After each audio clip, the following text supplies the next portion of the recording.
WWE ஜீரோவாக இருந்து இப்போ ஹீரோவாக மாறின டாப் 3 ரெஸ்லர் பற்றி இந்த வீடியோவில் பார்க்கலாம். Number 3 Roman reigns.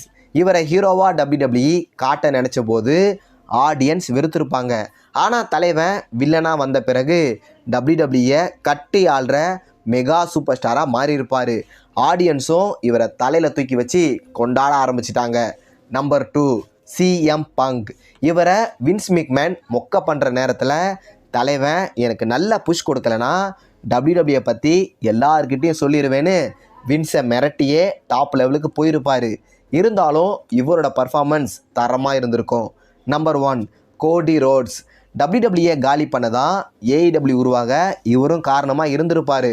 காரணம் WWE இவரை வேஸ்ட்டுன்னு சொல்லியிருப்பாங்க. ஆனால் இப்போ இவர் தான் WWEயோட ஃபேஸ் ஆஃப் த ரெஸ்லராக இருக்கார். இதே மாதிரி ரெஸ்லிங் அப்டேட் தெரிஞ்சிக்க ஏரோ மார்க் கீழே லிங்க் கொடுத்துருக்கேன், மறக்காமல் கிளிக் பண்ணி பாருங்கள்.